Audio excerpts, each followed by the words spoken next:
Flip City Magazine is just really pulling out all the stops, man. Your guys' production value of this magazine has gone insane.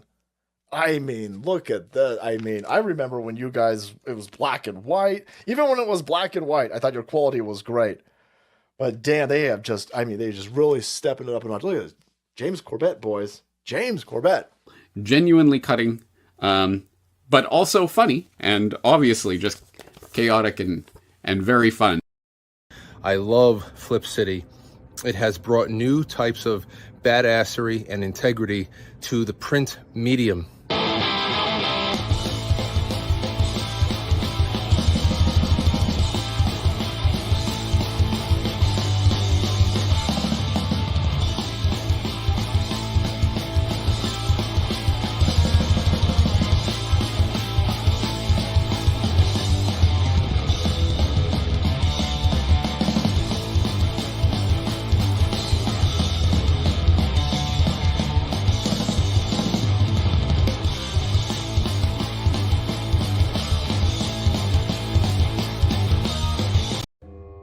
Welcome to Mobamals.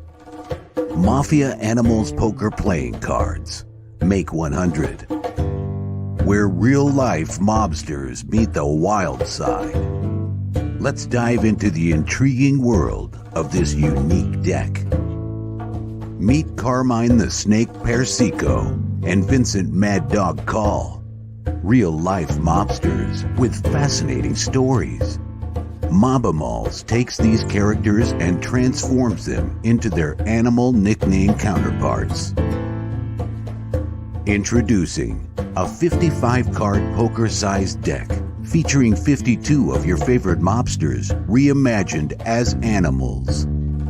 Each card is a dedication to a different real-life mobster, complete with their name, nickname, affiliation, and birth-death years. But that's not all.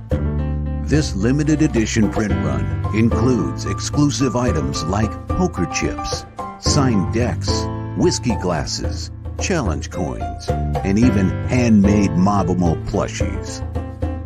Don't miss your chance to be part of this limited edition experience. Back Mobamals, Mafia Animals Poker Playing Cards. Make 100 on Kickstarter now.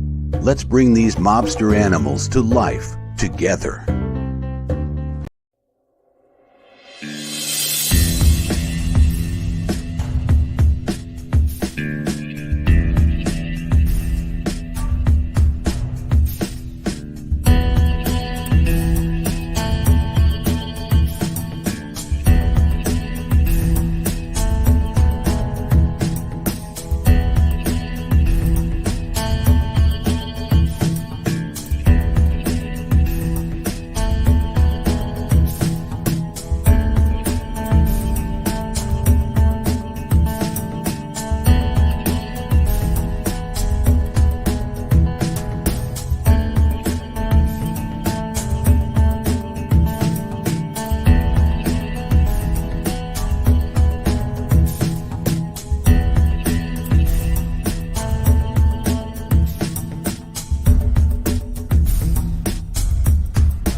I like these calm little moments before the storm. Money comes big, yeah, yeah, yeah. It's not small, no, no, no. Kiss my entire. Oh, my darling, knock 3 times on the ceiling if you want me. Your coffee, sir. Thanks, beautiful. You're welcome. This is a man's world.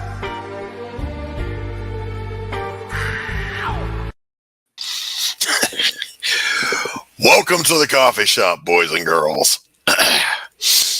So a quick disclaimer and a true story.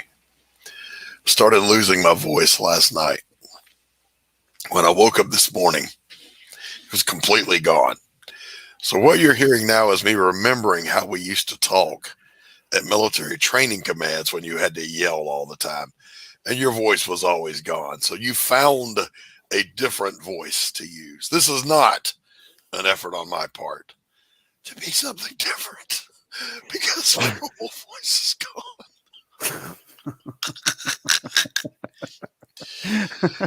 But interesting story, Tanner. Welcome to the coffee shop, by the way, boys and girls. So I was on with Rex yesterday, and we somehow got on the topic of athletes and whatever, and you know they throw their arms out or they wreck their bodies and whatever. Well, that's what you're getting paid for. You know, you're getting paid $8 million a year. Don't come in here telling me your elbow's sore. You get out there and throw that damn ball. That's your job. And Rex pushed back on that. They can't wreck their bodies for a game. So I shared with him the true story. Back in 2017, a lady backed out in front of me on my bike, and I had to dump the bike or run into her. And I broke my arm. 2 places in the elbow, 3 places in the wrist. Surgical break they wanted to operate. And I'm like, no, I ain't got time for that shit. Put a cast on it. So they put a cast on it, Tanner. And 2.5 weeks later, I saw the cast off. It quit throbbing all day. So I figured, that's good enough. So I cut the cast off because I had commissions to deliver. You work through the pain is what I'm saying. So when I woke up with no voice, I tried to take the quick and easy. I contacted Tanner. I said, Tanner, I have no voice. It's going to be you and Pops on the show today. We have a good guest coming on. I want to make sure he gets the red carpet treat, blah, blah. So Tanner's like, I got you, brother. No problem. As I'm messaging Pops, he beats me to the punch and he goes, I'm sick. I can't come out today. I'm like, well, just son of a... So then I remembered my own words from the day before, and I went, you know what? Just man up and go do this show. So here we are. So here we are. That brings us to today. Brings us up to the moment. And good to see you, Tanner. How are you? It's good to see you, brother. I'm doing good. How are you? Listen, I'm shitty, but yeah. I mean, all things considered. we were having a great conversation backstage. I want to continue that after the show because that brings so many things to talk about in that context. So, but we're going to do our normal stuff. Now, I didn't run Tanner's intro. I didn't run my intro because there was already so many intros. You know, let's just get this thing going. Now, chat, I know you're out there. I can see the lurkers. We can hear you breathing. We can indeed hear you breathing. So I hope I hope everyone out there is having a great day. I'm going to go ahead and start our first segment because it needs a little lead time. We do not have Pops here to put the poll up for our Babe Barista of the Week. But we're going to do it anyway and just let people vote in chat. So here we go. There we go.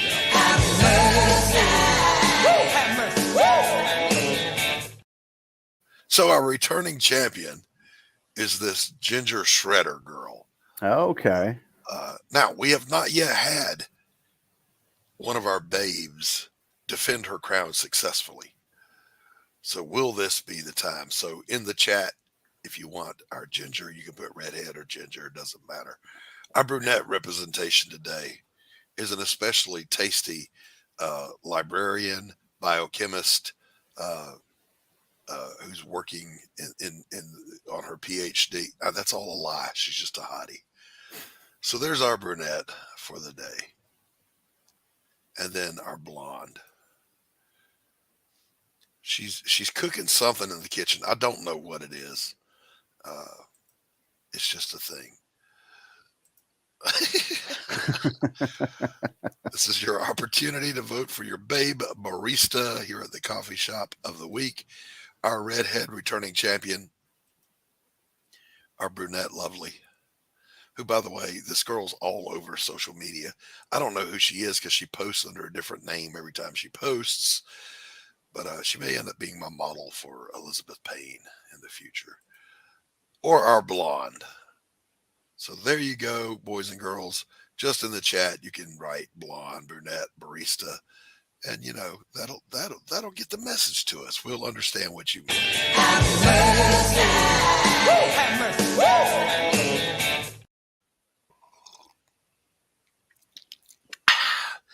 Hot coffee on sore vocal cords. It's got to feel good. Tanner's already voting for the blonde. Damn you. I like girls, but Tanner's better looking than these girls. Oh, Glenn. So that's a vote for brunette.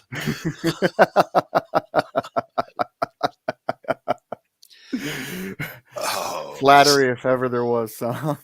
So I'm going to ask my guest, he's backstage already, to give me a thumbs up if you want to just join us for the opening segments, or no thumbs up if you'd rather just wait until we finish our morning segments. I see no thumbs up, but I don't know if he can hear me. He's typing on his computer.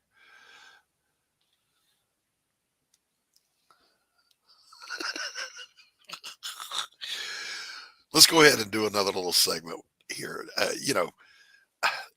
Normally I do a little monologue at this point. Vegas Skim, good to see you. Milwaukee Mob, good to see you. I'm thinking we'll go ahead and we're going to bring him out here. And I'm going to do that by playing his trailer for his upcoming project that we're going to be talking to him about today. Glamorized and embraced by Hollywood, feared in the underworld, Benjamin Bugsy Siegel was one of the most powerful men in America. He was also one of the most hated. The man who gave birth to Las Vegas was gunned down in the luxurious home of his glamorous lover. Almost 80 years later, his murder remains unsolved. Who killed Bugsy?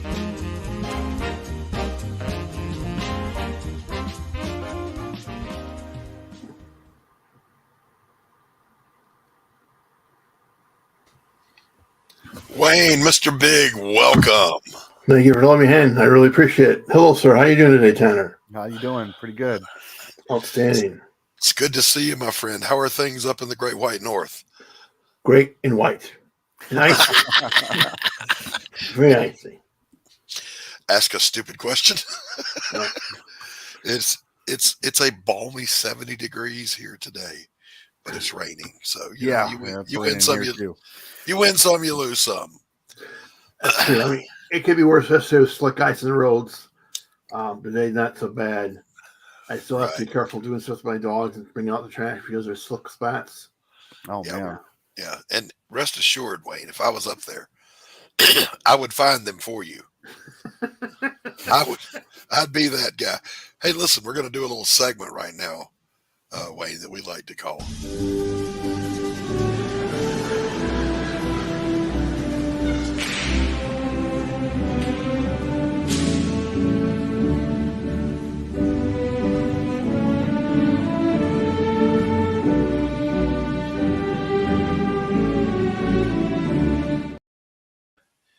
You know, I go out every morning before the sun comes up to the meme market down on the street, and I pick the freshest, most high quality memes for you guys, just so we can enjoy them together.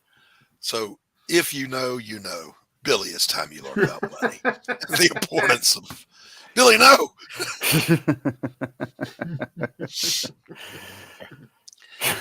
My bass rig back when I played was enough to buy a car. I'm just saying. I believe it. Oh, my goodness. Hey, Carrie, how are you? It's good to be here. Hello, Carrie. Carrie was concerned about you. Aw. Good morning, Mr. CCDV. Good to see you back after a long absence. This one confuses me. Oh, that's the check engine light for the Starship Enterprise. Is that what it is? I don't know. That's my assumption. That was just funny to me. I couldn't help it. I was like, I was going to pass that one by, but it just, And then there's this. It appears you hippos are not as famished as you claim, Mr. Bond. I'm sorry. That's funny. I don't care. That's terrible, but funny. It's terrible. Sitting down for a game of cutthroat, winner take all, hungry hippos. So, yeah, if I say, first of all, run away, because I have prepared peer-reviewed research, data, and charts, and I will destroy you. Come at me with your A game if you want to debate. That's what I'm saying. But, you know, if you've ever wondered about the saying in one ear and out the other,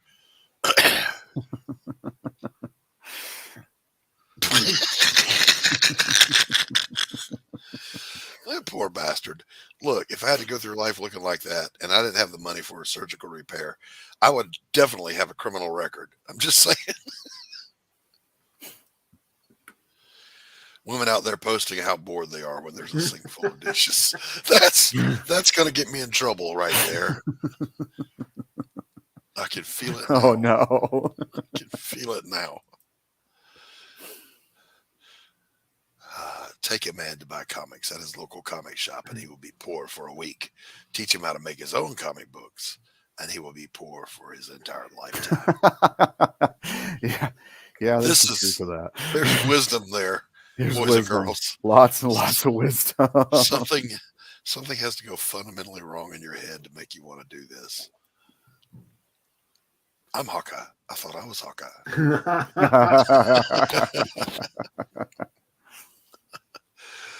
Oh my gosh. So yeah, you know, this has been another exciting episode of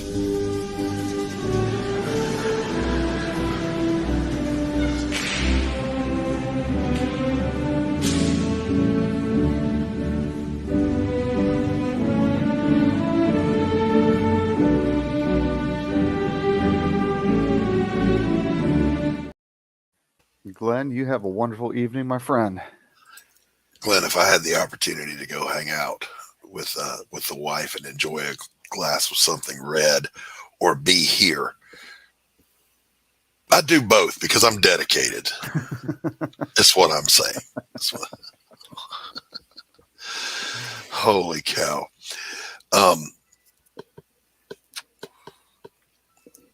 We do another little segment, but I didn't ask ahead of time.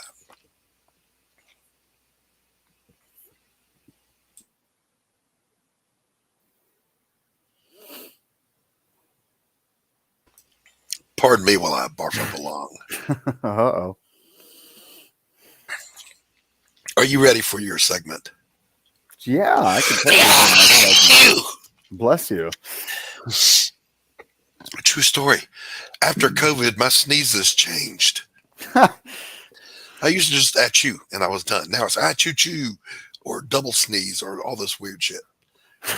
Here we go.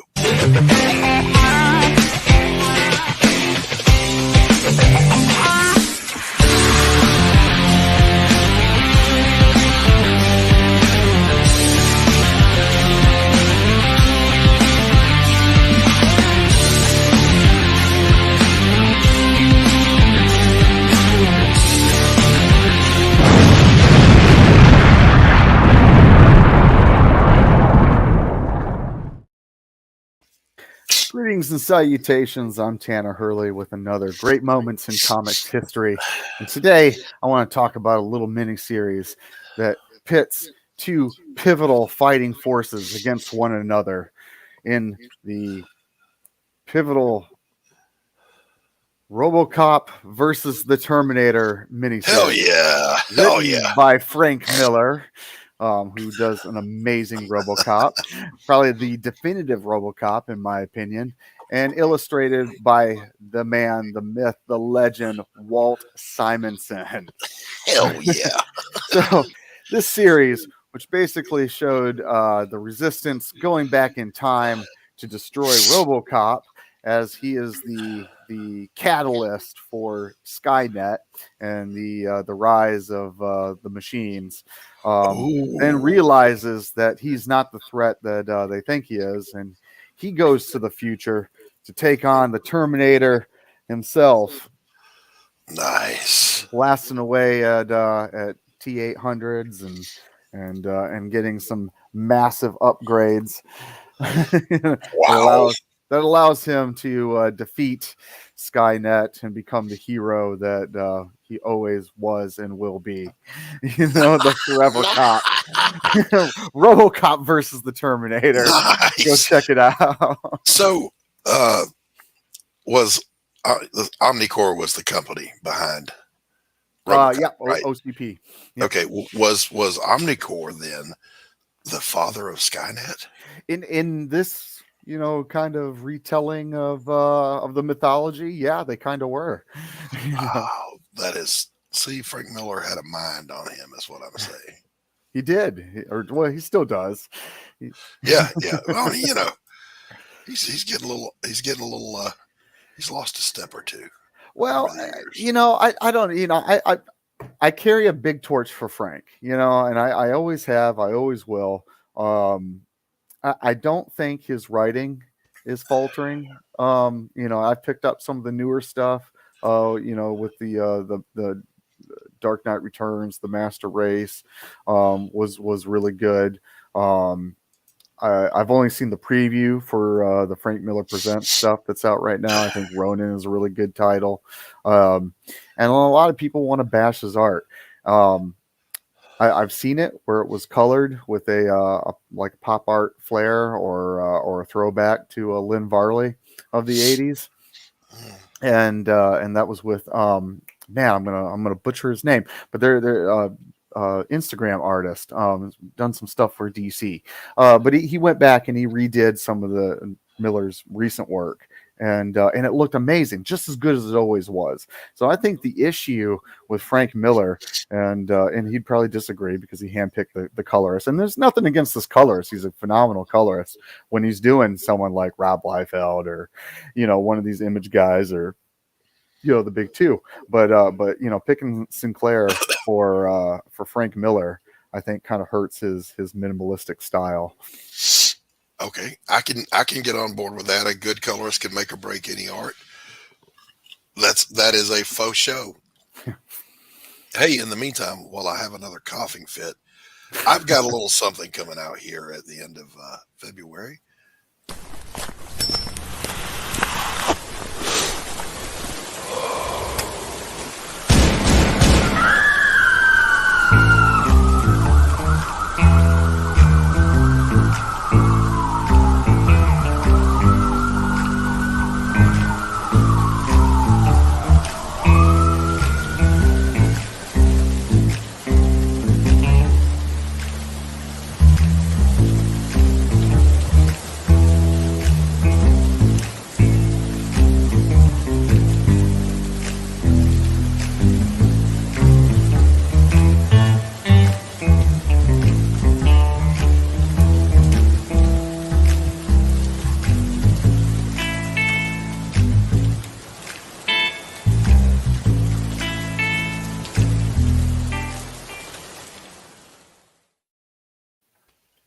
Damn, Doc. I'm telling you, I always notice something a little bit more every time I see that trailer. And I'm going to butcher his original assistant that died in the explosion. I forget her name, sorry.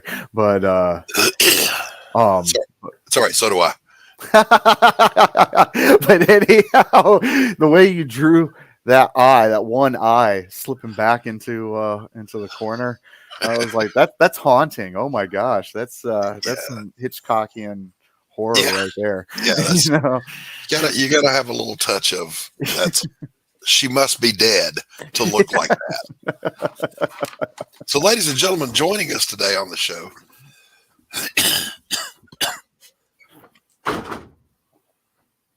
Can't be running out. As he gets up to leave. Uh-oh. He said, I've had enough of you clowns. Is Mr. Wayne, Mr. Big, Clingman. Wayne, let's let him get his earphones in here. So, Wayne, why don't you tell people that may not have run across you before who you are, what you do, and what made you do it? Yeah. My name is Wayne Clingman. I'm out of Racine, Wisconsin, and I write mafia books. I started this great adventure when I received a little bit of inheritance when my mother passed, and I was able to do something. It was either going to be the Mafia or something with Jerry Dahmer. And frankly, I'm sick and tired of Jeffrey Dahmer. I mean, and there's a lot to explore the Mafia. In Milwaukee, we had our own little family for a while. That was where I first got my started. We had enough doing the Freedom of Information Act request from the movie we produced to do a book. So that was my first book. And the rest came one after another. There's no end of the great titles that you can find. I should say, the great research you can do. Great people can look into the part of the Mafia. No doubt about that. And how many books do you have out right now? I went and researched you on Amazon, and I was like, wow, that's a huge library. Thank you very much. Well, let's talk about the Mafia books, because we got the Milwaukee Mob, we got the one in Buffalo, we have the one in Vegas Skim. That's 4 Mafia books. We have a line of gambling books. All of them are going to be redone and republished by Critical Blast. I'm looking for Lucky Racks. I mean, the opportunities that he brings to the field is incredible. The reach that he has, the idea that he has is absolutely fantastic. I could go on all day about how many. I mean, he thought about doing coloring books. Yeah. Yeah, let's do coloring books, right?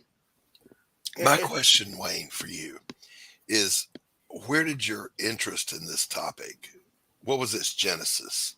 How old a fellow were you when you first fell into this? Well, I guess I first fell into it, maybe with the movie Godfather back in the 70s.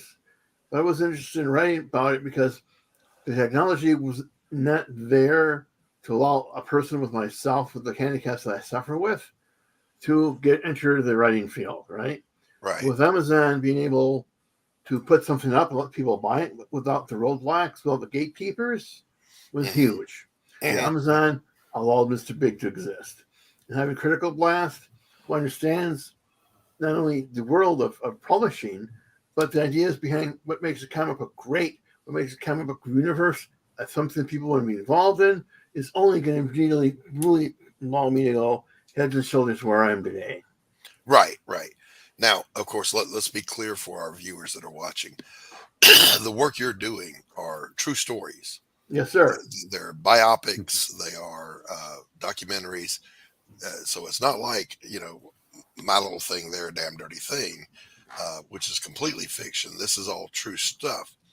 The one coming up here that you and I made this trailer for, and thank you, Gabe Pennyshot, for the voiceover, by the way, is about Bugsy Siegel. Yes, sir. Definitely.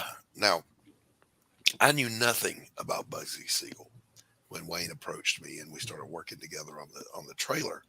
So I like to know what I'm working with. So I went and watched some document. I had no idea Bugsy gave birth to Vegas, basically. He didn't give birth to Vegas. He did not give birth to Vegas. That is a lie. Billy Wilkinson gave birth to Vegas. All Bugsy Siegel did is steal his idea of the point of a gun. Okay. All right. There's that. Okay. Oh, okay. Yeah. And when you think of Bugsy Siegel, you think of the movie Bugsy, that was done, back in the 80s, maybe in the 90s. Yeah. Hollywood Project, it's a Hollywood movie, right? Oh, great. It's a good movie, but it's a movie like The Irishman. Only a movie, right? Right. The facts of the matter with Bugsy Siegel, in my opinion, is far more interesting. He was a psychopath, a woman beater, a pimp, a drug runner, right? But Hollywood made him some misunderstood guy. No, he was a criminal. He was one of the worst criminals in existence at the time. When we look at the people who wanted him dead, it'd be easier to look at the people who didn't want him dead. Right. Yeah, one of the documentaries I was watching pointed out that Lucky Luciano had called him and pretty much was like, all right, look, we've been patient with you on the money, the return from the Flamingo. And keep in mind, at that time, Bugsy owned 800 acres of what became the Las Vegas Strip. Jeez. And Luciano was basically saying, it's payday, bitch. Give me my money. And Bugsy fucked up and said, you'll get your money when you get it. and he was dead shortly thereafter. Now, that's one of the theories, but Wayne, your biopic looks at multiple suspects who had motive to take him out. Let's just talk about the guy named Mose Degway, who was his best friend. Mose Degway and Bugsy were close personal friends. They hung together. They did all the cool things that you do together as masters. But one day, as Mose tried to get back out of that life, become more of a stable kind of a guy in Vegas, doing the right thing for the people, be a decent human being, Bugsy threatened to kill him. So, two good friends, kind of along really well, because the one guy decided to try to go straight, kind of sort of go straight. Bugsy's going to kill him? Right. Okay, you tell me, I know you've killed people. When you say you're going to kill somebody, you usually do. You're going to tell me you're going to kill me? I think I might want to take my chances killing you first. Exactly. And the elephant in the room is how he was killed. To me, an M1 carbine is not the weapon of choice of a mobster. That's not their go-to. This was a military issue weapon that snipers would use and sharpshooters would use. Well, the M1 carbine is a shortened version of the M1 rifle. Yes. Okay. I mean, I call M1 rifle a sniper's weapon. I would not call the M1 carbine a sniper's rifle. True. But then when carbine was floating around, there's lots of them available at the Second World War, right? I mean, anybody, myself, I would use a 12-gauge shotgun, but that's me. Anybody who wouldn't use a rifle could have picked up M1, right? Why not? True. And again, you have his girlfriend, right? Virginia Hill, who was beaten up a lot. Her brother was in the military. His brother. Her brother hated Bugsy too, right? Yep. He's part of that picture. I mean, sadly, we can only do an hour and a half in the documentary about all the people who wanted to kill Bugsy. I mean, we could go back in time to the 20s and all the people he screwed over in Los Angeles. Yeah, and even before he came out to LA.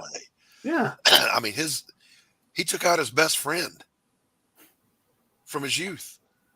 It was, hey, this guy needs to die. Bugsy, take him out. What does Bugsy do? He doesn't even think, this is my best friend. No, he just kills him. That's what happens. That's where the mafia. You used to be in the day when you join the mob. Mind you, let's point this out. Bugsy Siegel's not a mean man. Bugsy Siegel's not part of the Italian mafia. Right. He's Jewish. He was Jewish mob. But once you became in that lifestyle of the underworld, you either died violently or you went to prison forever. There was no, let's write a book, let's do a YouTube channel. It's not what we have going on today, right? Right. Exactly. There's not a golden parachute. Bugsy ran with some really, really bad people. We have no qualms about shooting. Once his uselessness was said to be over with, or once they decided he was pulling a scam, you don't pull scams. No, you don't scam the mob. No, you don't. Especially, you know what's going to happen to you. I mean, how dumb do you have to be, or perversely, as Wayne pointed out, how sociopathic do you have to think, oh, but I'm different. They can't kill me because I'm Bugsy Siegel, right? Right. He fell for his own hype is one of my theories. Absolutely. He could easily fell all hype. And to think that other people didn't know what was going on. I mean, at the time of his death, there's federal investigations going on because he lied about the Flamingo. He lied about the construction material he was getting.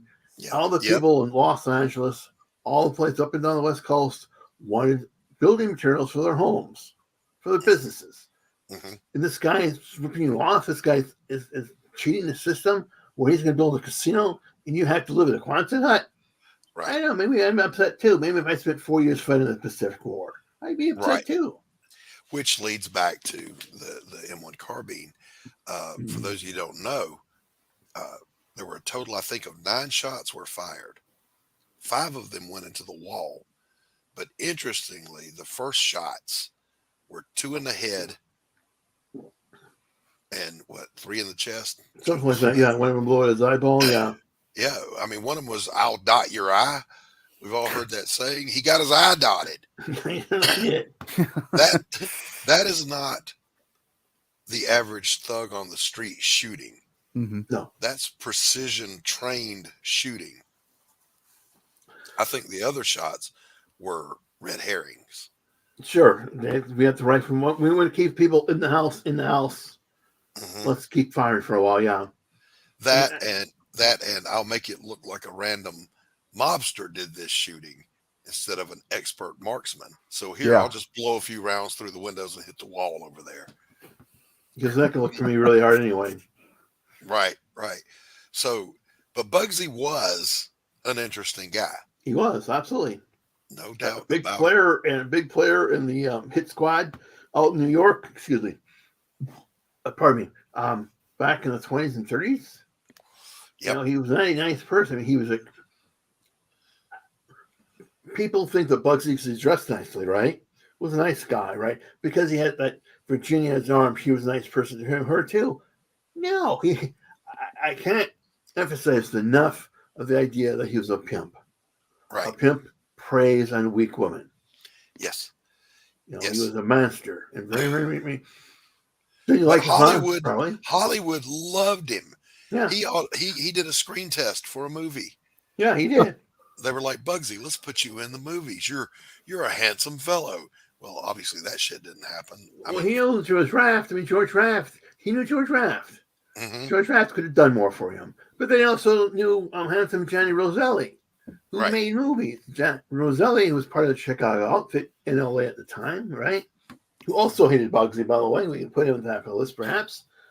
Could have said, okay, Bugsy, we have this silly movie coming out. You can be whatever.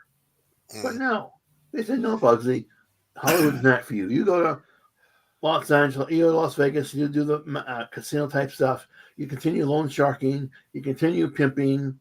We got some girls that need to be convinced to work for you or to work for us.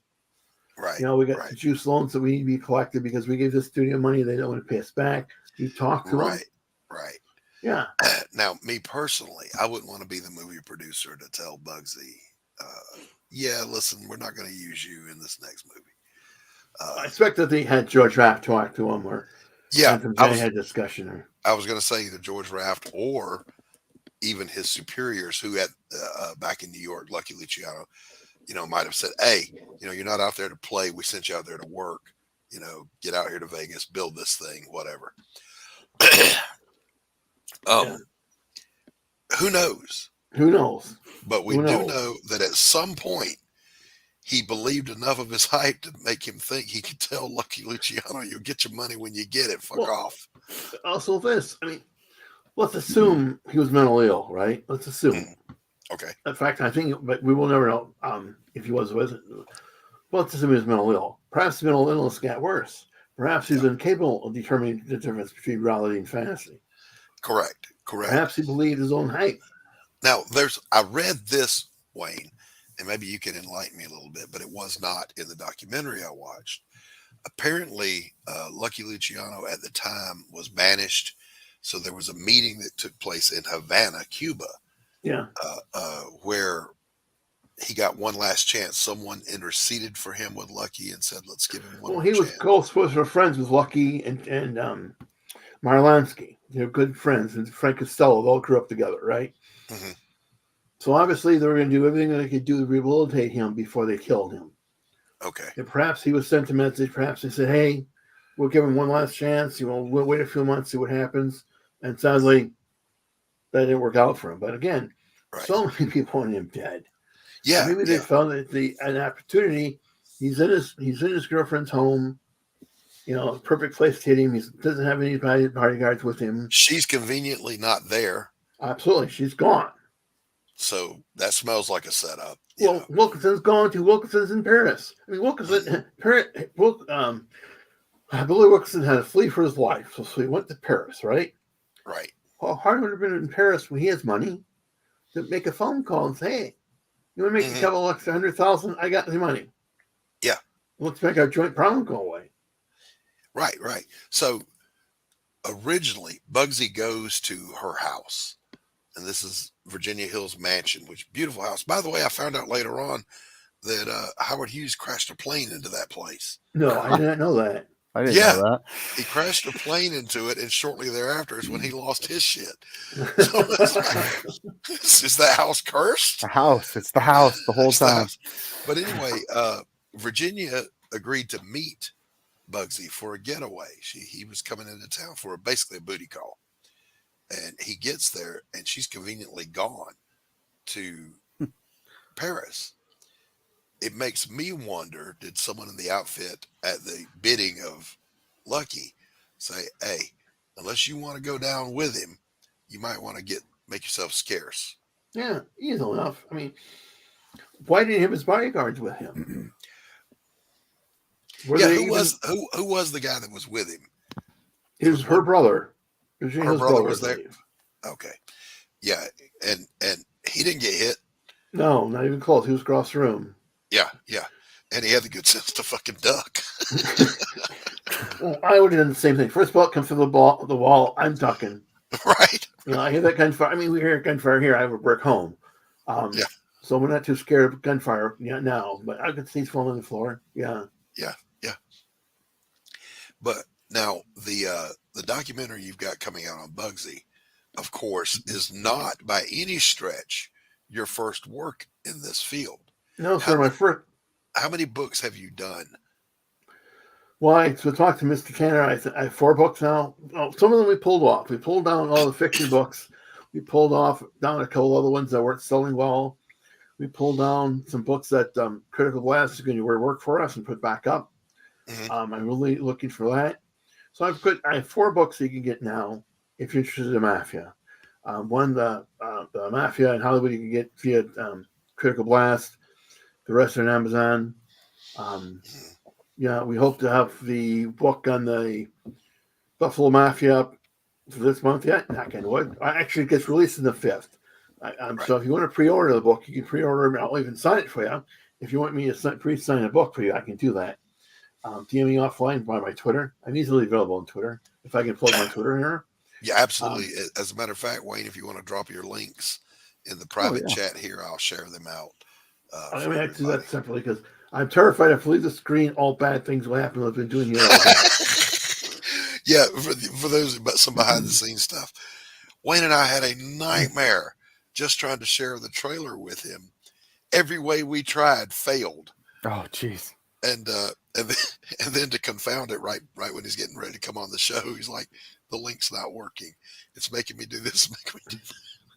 So evil. With the internets and the computers, Wayne, they hate me. I think they hate me worse. And these things happen. It's just how do you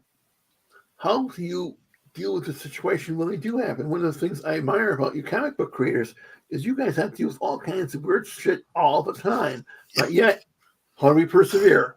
What resources can I bring in? What friends have resources I may be able to use? How can I create a system where we all get together and do something? Because what I learned, you might be able to use too down the line, right? Let's do this as a team. Let's do this as a brotherhood. Let's do this together for the benefit of all. And I really envy that. Typically, my response to when my computer gives me shit is a baseball bat.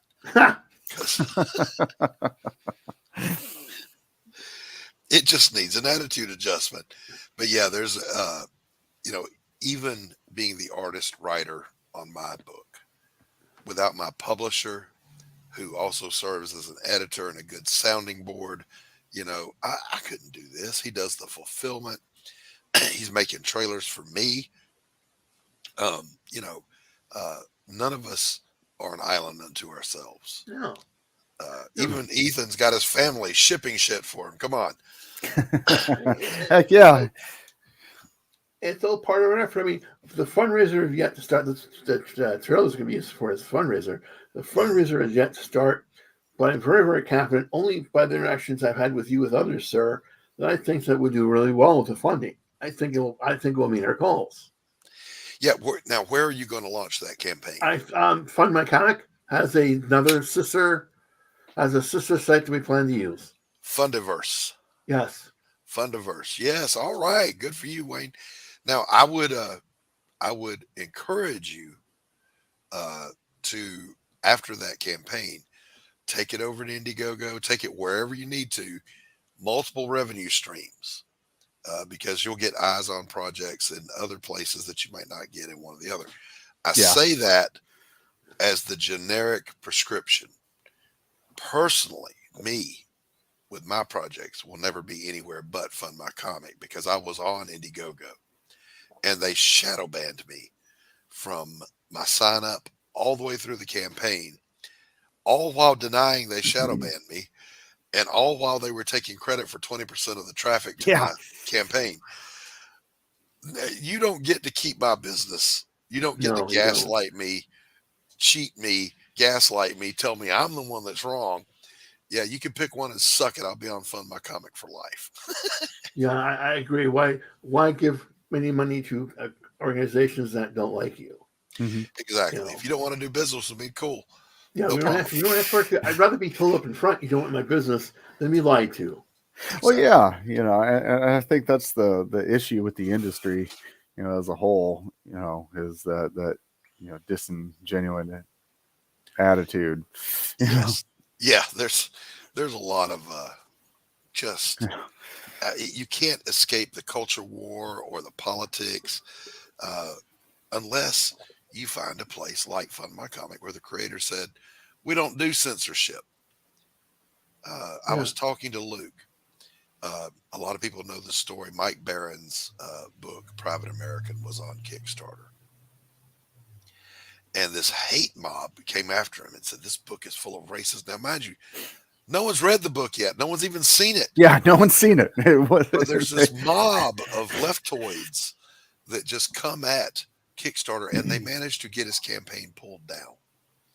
So I asked Luke Stone at Fund My Comic about this, and what would you do if you got bombarded with that kind of thing? And his response was, I've already looked at the campaign and I've approved it, so I didn't see a problem with it. We don't do censorship, so they can just pick one and suck it. It's not. I'm not pulling it down.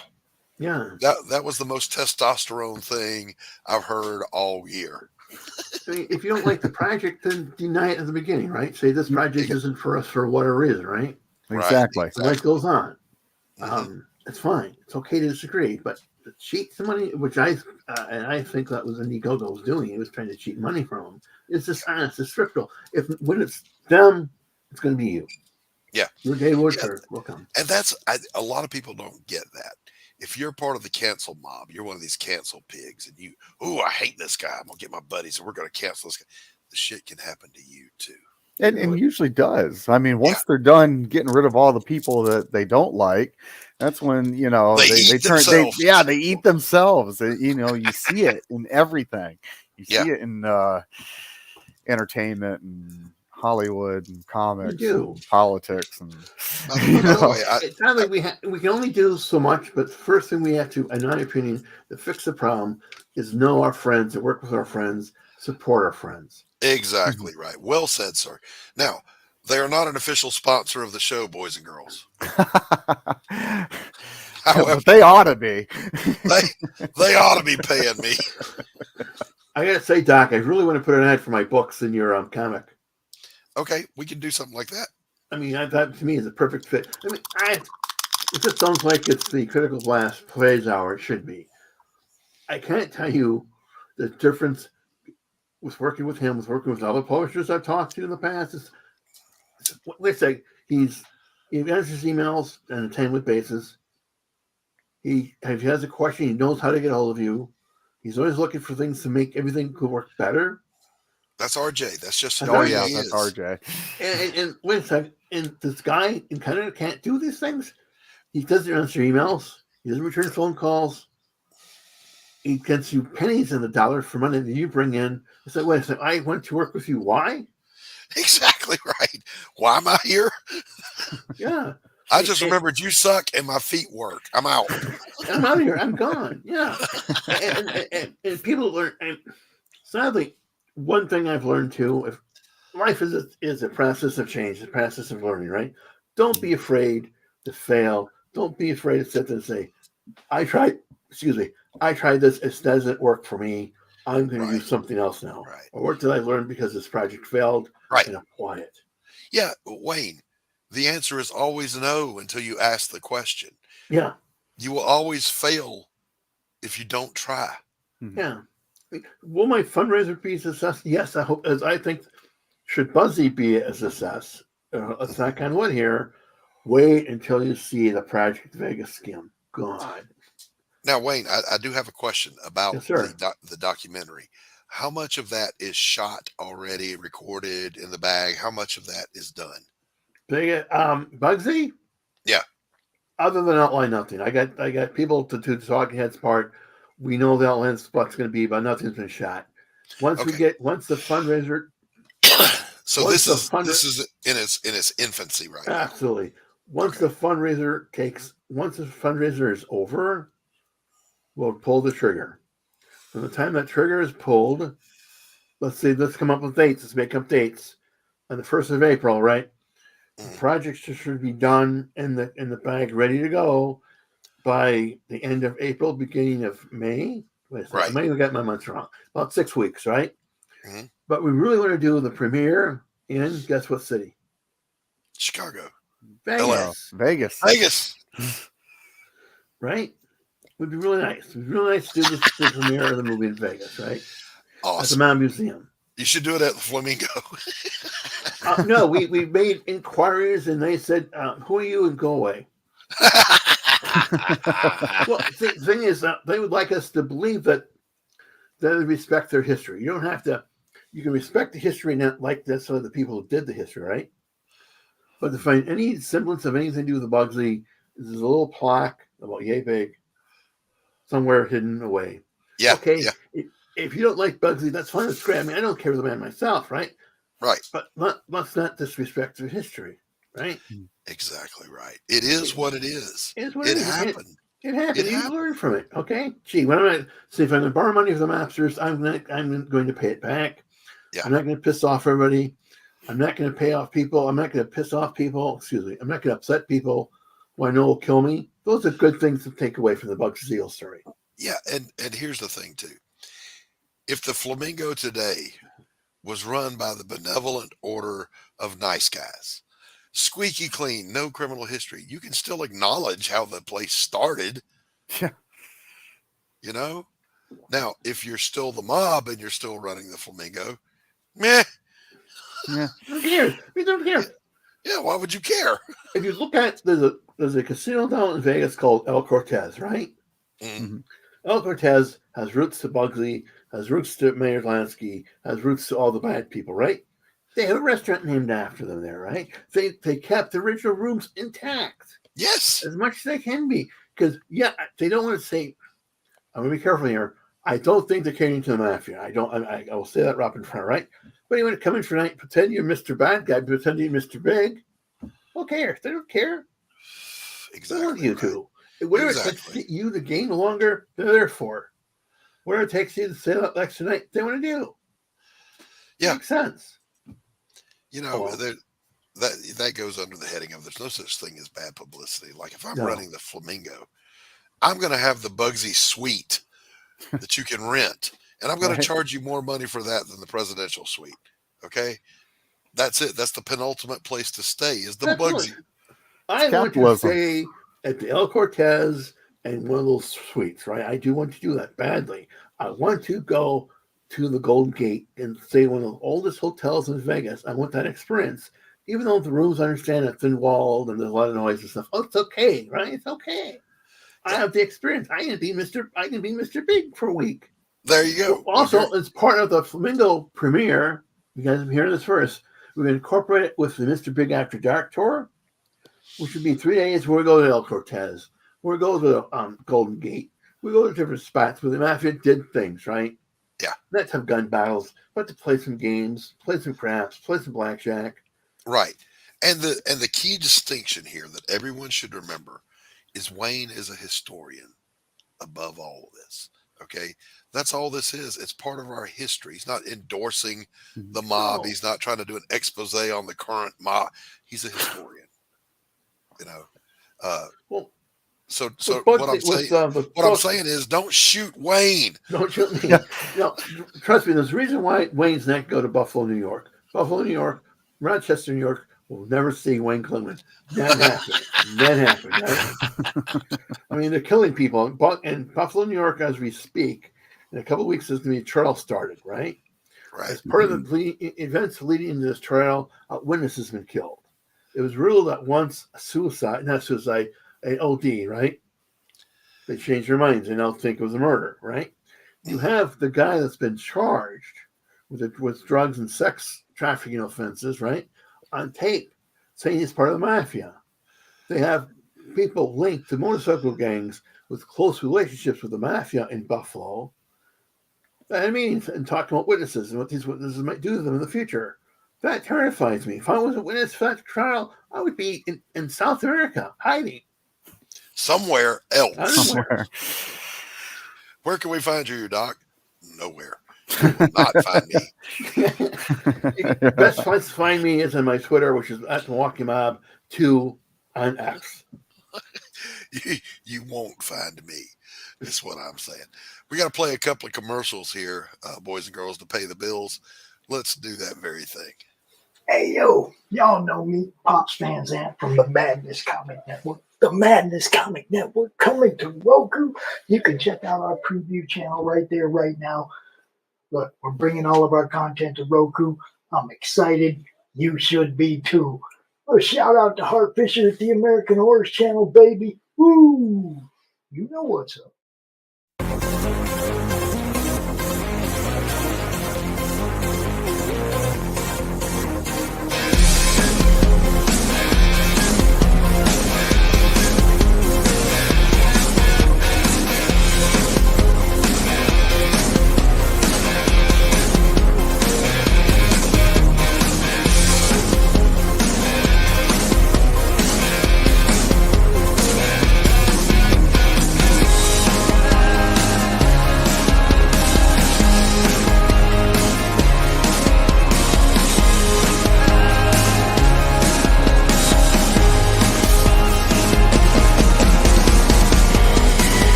In a small town, unlike any other, Lisa and her husband Ray were away from home for a long time. The stress of the world brought them back to their homestead to recharge. The entire family is reuniting once again for a time of faith, food, and fun. The whole town is invited. Come join Ray and his family for the feast of a lifetime. Welcome to the picnic. Slaughterville Book 3, The Cannibal Rednecks, is a 66-page, full-color story of love, loss, and family, set in the small town of Slaughterville. Look for it on your favorite crowdfunding platform.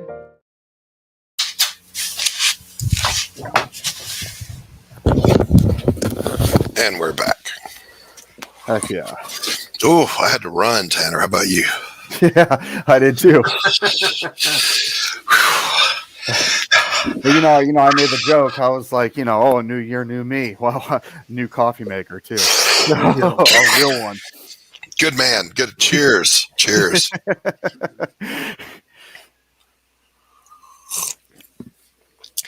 So, Wayne, I've got another question for you here. Yes, sir. How in the world did you find this community? That's a good question. I thought so. I don't know. I know I talked to Tanner a couple of things offline or different places. I think I recall, but my mind's mush. I truthfully have no idea.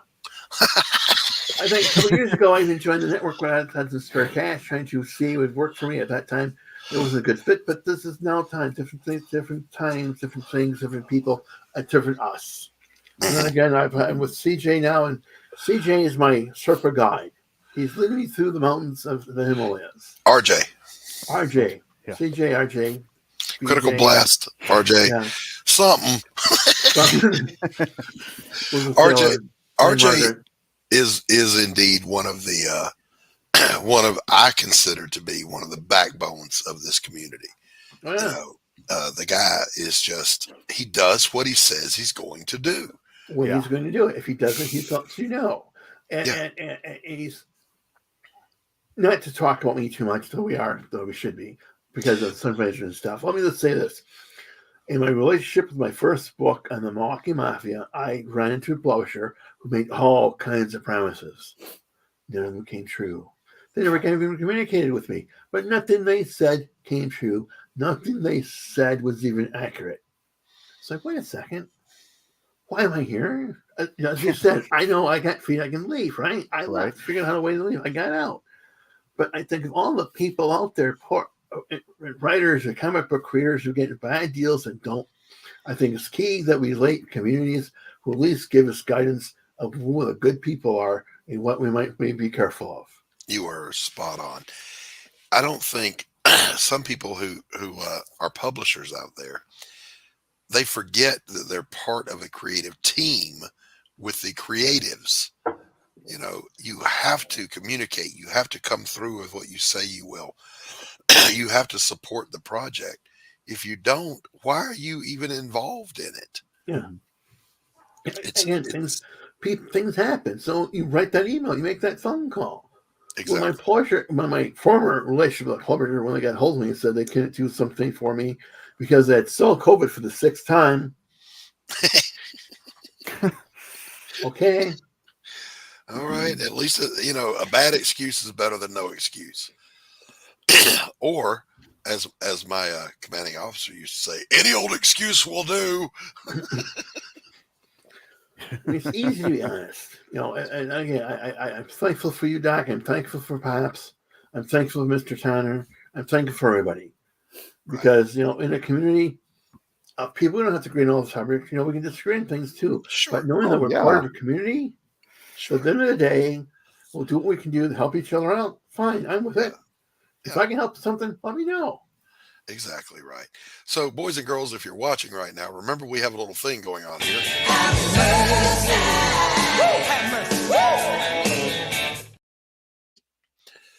We're voting for our Babe Barista of the Week. We don't have a poll up on the YouTube, but you can put in the chat if you want to vote for our returning champion, the red-headed shredder, or her challenger from the brunette camp, the lovely whoever the hell this is,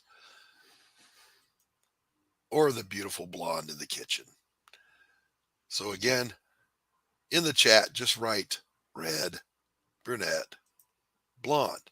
Let us know who our Babe Barista of the Week is, and we'll be sure to thank you for it, and we'll leave the light on for you.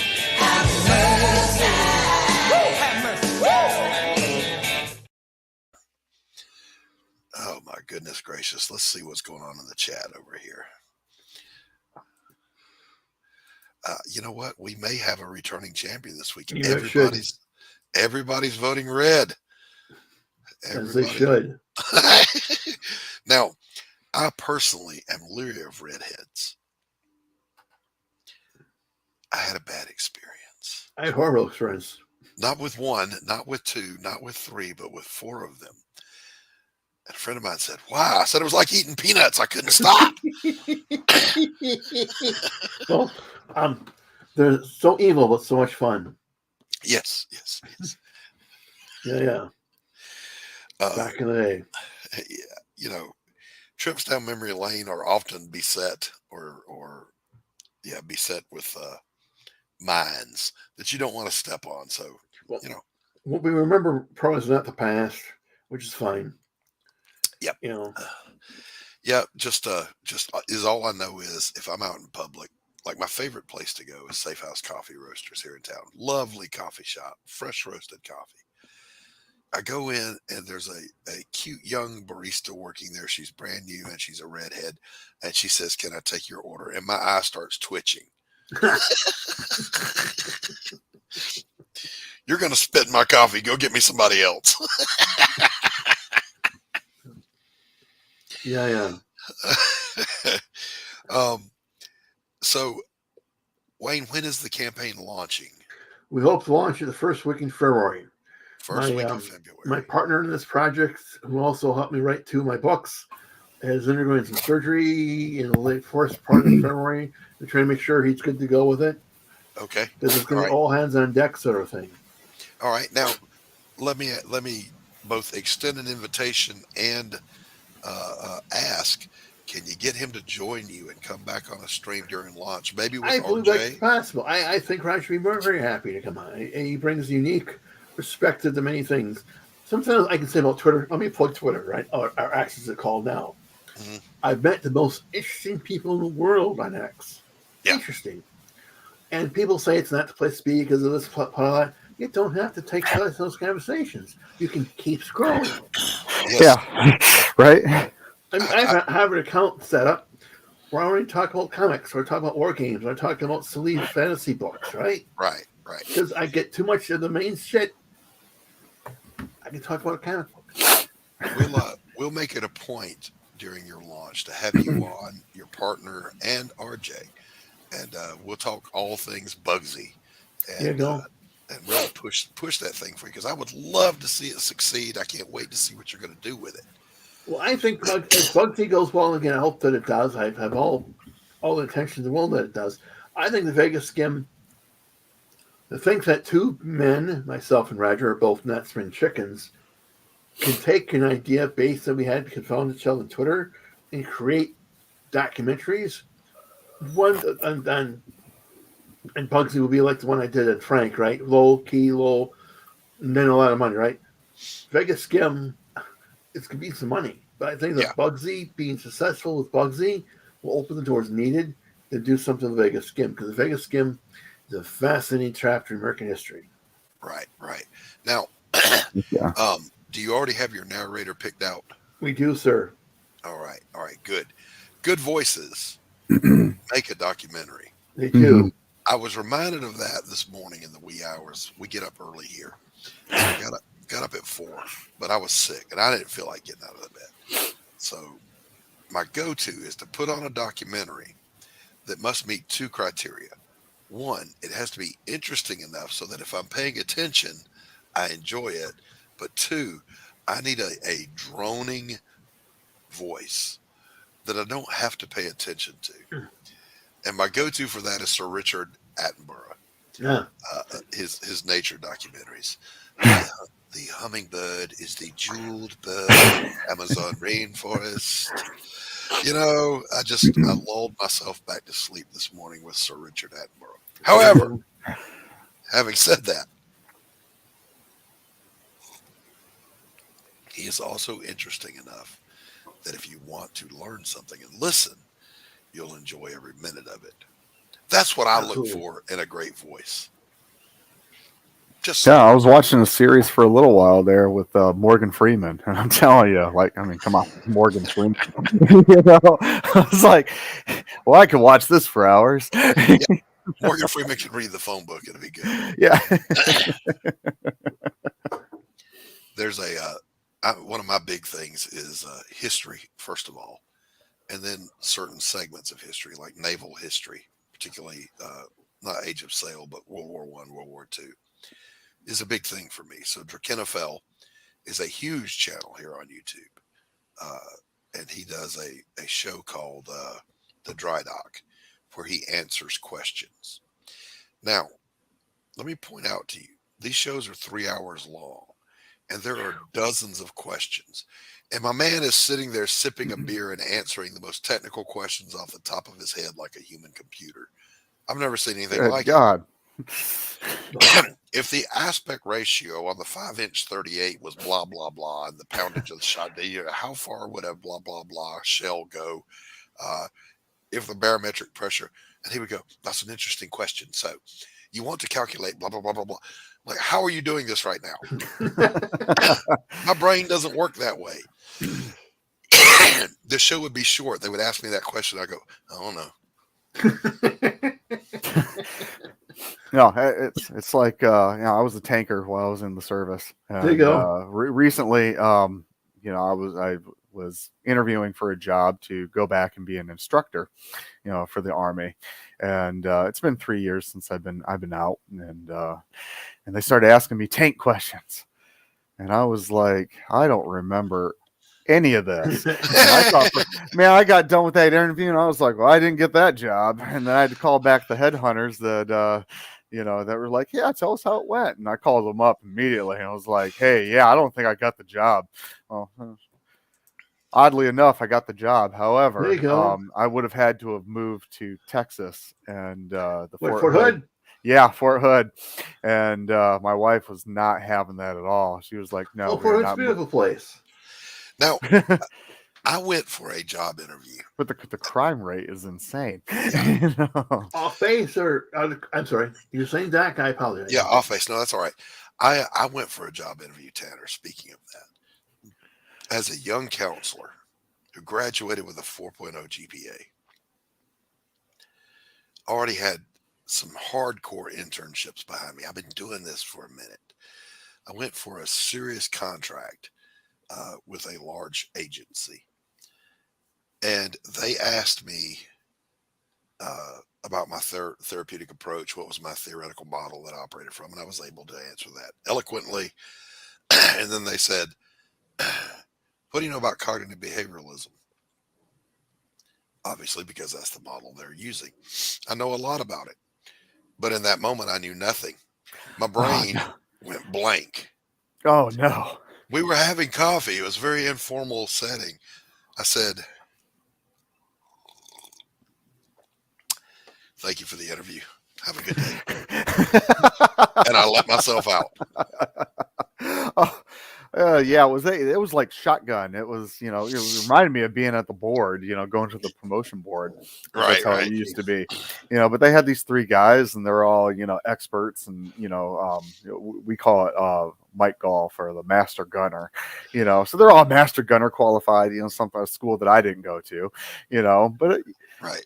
I commanded some tanks and, deployed. So I felt like, okay, I got some good standing here. Yeah. I've been to combat in these things. I I just forgot my brain this morning. Oh man, they're asking me like acronyms, and I was like, well, I completely brain dumped that. Huh? Well, you would expect that after not being a service for a while, you would have gotten those things. Yeah. And the odd thing is that I have a pretty damn good memory, and I had to cultivate that.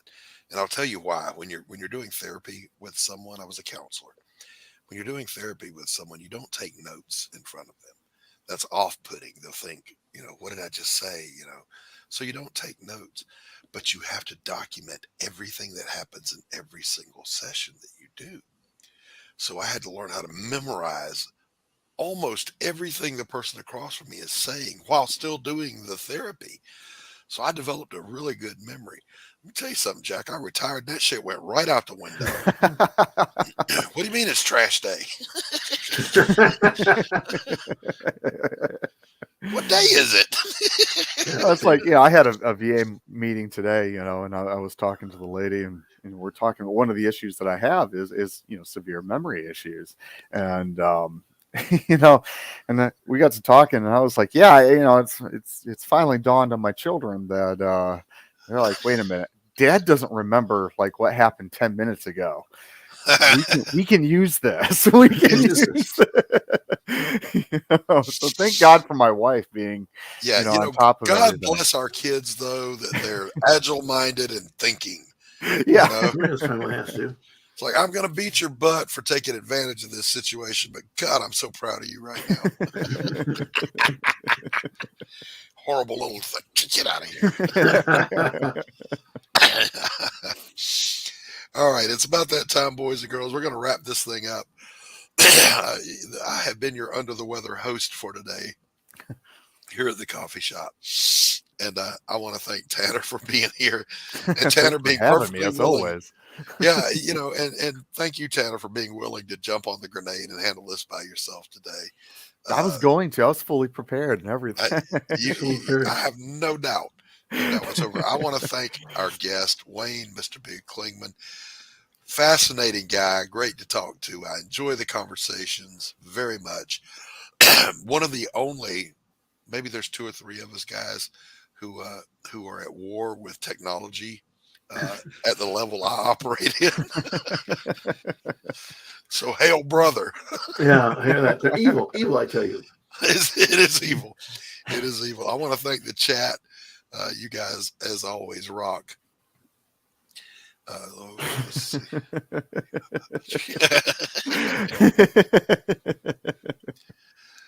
I want to thank the chat.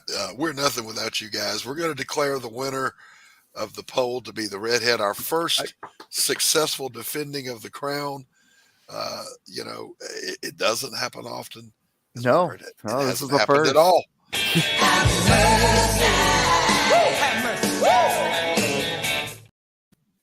So next week, by the way, the girl that was just on screen, Ava Gardner, I'm running her against the red. There you go. Oh, wow. Ava Gardner has a role in my book, too, The Mafia in Hollywood. Yeah. All right, boys and girls, listen, thank you for coming out and hanging with us here at the coffee shop. Oh, my God. I covet your prayers. I need them. I'm rapidly racing toward the center of the drain. Oh, we will definitely be praying for you. Yeah. It's like I said to Max. Some people, as we're all circling the drain, some people work hard swimming against it. Some people just get sucked down. Me, I'm just kicked back. Just relax. Just relax. Just enjoy the ride. We're all going to get there. The healthiest person that ever lived still died. Enjoy your life. God bless. Peace out.